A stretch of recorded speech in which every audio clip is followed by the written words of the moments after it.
A terrific weekend. Home Wizards, we love to help improve your home and improve your life. I'm Cindy Dole. And I'm Eric Stroman. I just have to tell you, our engineer friend Corny there in the studio, this job is such a self-esteem builder because Corny comes in 10 seconds before we go on air and he says, "You are hot."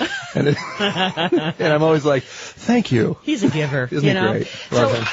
Yeah, I know, right? There he is. We're the team on the beam. That's right. Well, who doesn't want to just feel like you're surrounded by good things? And I think that gardening, I know that you feel stressed by gardening. You think you can't garden. Well, and it's only because I haven't done it enough to really understand that there are natural and organic things that you can do versus just going to the store and buying like a couple of geraniums. There's some great stuff and once you realize and it's demystified, it's really fun, and it's not so intimidating. Okay, well, let's kick it up another notch. It's not only the plants and the hardscapes and so forth, but it is the sound.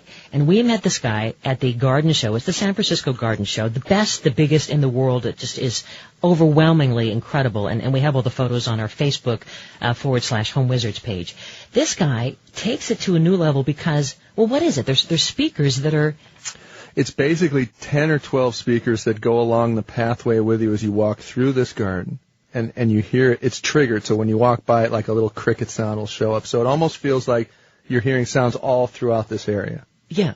Naturally occurring. And it becomes a complete 3D multi-sensory experience that you can have in your yard. So, Corny, let's cue up this guy and hear about Soundscapes. It's not a CD playing back, but it's a computer that is within a 24-channel amplifier, and I'm addressing each speaker individually. The computer is generating sounds, choosing, let's say, samples I have from a library, and then deciding where in the garden they're going to appear, and then how fast they're going to move around the space. Wow. So as you stand in the center, you're sort of surrounded by this. And we can buy this for our own home? Absolutely.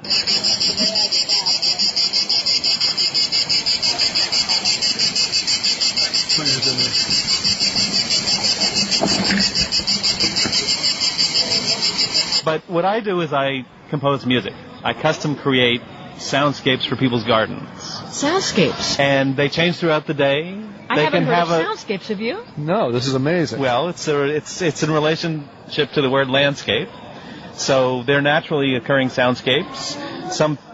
A lot of people who are interested in birds are familiar with the dawn chorus. So roughly an hour before dawn, the birds start to wake up. Now it's springtime. We're starting to hear some really exciting. So wait, you can program these to simulate nature, and it's a timer too. Huh? I'm responding to nature in a way. I'm responding to the way the light changes in your garden and the way sound changes. The wind comes from a different direction and some other sound is blown across. So I like to take the things that are real, that are natural, water, wind, and birds, and then I enhance them in some way. I make some instrumental response to it. Maybe I record a Japanese bamboo flute trilling in some way that is reminiscent of the bird sound. And then when you hear that, you don't say, "Oh, that's the artificial presence of human-made sound in nature."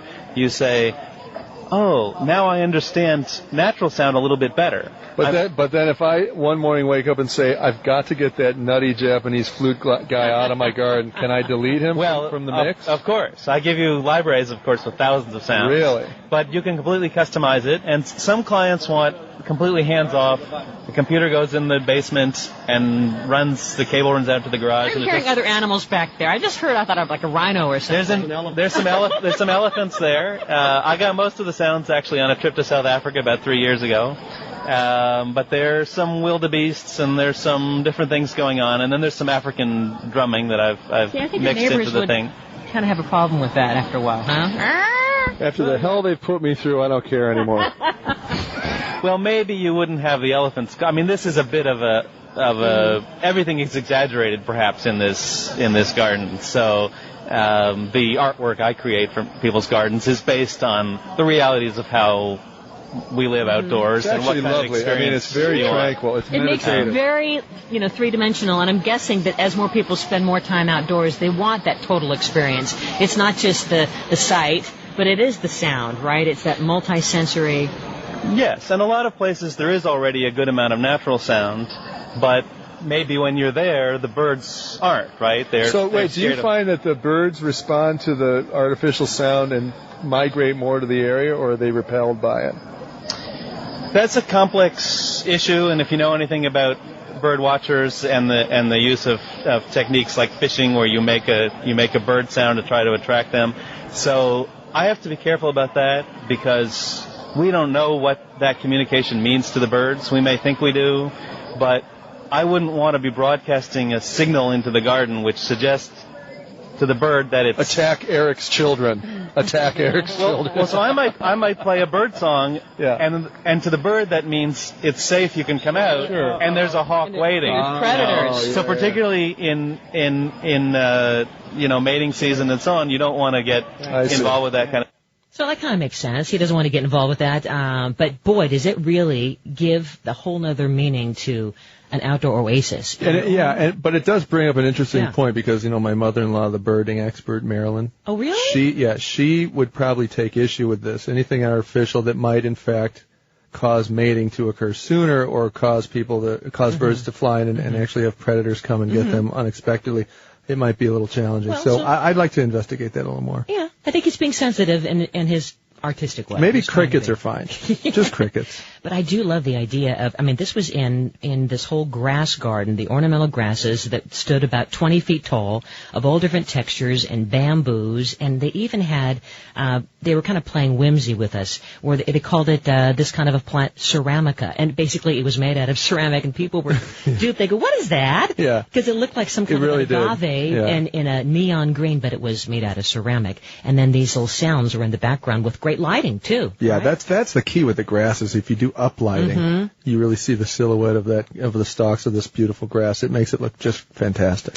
So at the garden show, the San Francisco Garden Show, and if you go to our Facebook page, /Home Wizards, we have all the pictures there, and there's so many colors and ideas. Aren't you inspired now to go home and do some great things? I'm, by the way, and it made me feel exhausted for what I'm going to be doing this weekend. Where do you begin, right? Well, yeah, and one of the things I loved about this garden show were the water features. We saw so many amazing water features, and there were a couple of different ones, and one in particular that really spoke to me was one that's sort of a portable garden that you can bring in and then take out if you need to. It was a very shallow pool. Is that the one that That's had right. kind of like limestone-colored rocks? And then over these it? green stones with about a 6-inch water, almost like it's probably about 8 feet wide by about 30 feet long, and it just gives you that impression of just maybe a few inches deep is all. It was very that's shallow. right, yeah. And then you have these panels that you can erect easily and very inexpensively, and it kind of speaks to this idea of reclaimed things and using things that you may have thrown out in a prior lifetime, and they're there for you to use. And how's that dumpster coming along now that you've dumped everything? Oh!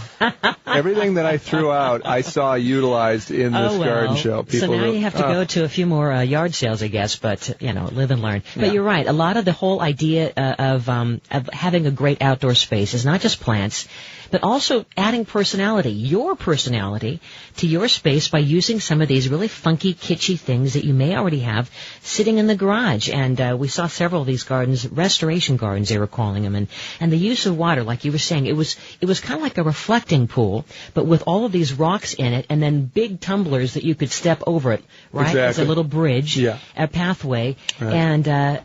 And it had a pump in there, so the water was recycling. Yeah, it did recycle, and then also things like sheet metal, that corrugated sheet metal that looked like it was either aged or antiqued or really was old, and then that just becomes these garden panels that can be about 8 feet tall, sort of privacy screening, but at the same time that industrial patinaed look. Yeah.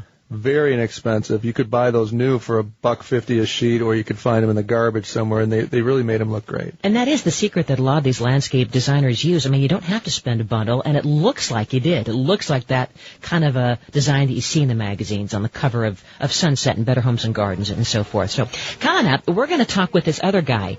Boy, does he have an ingenious idea. It's called hydroponics.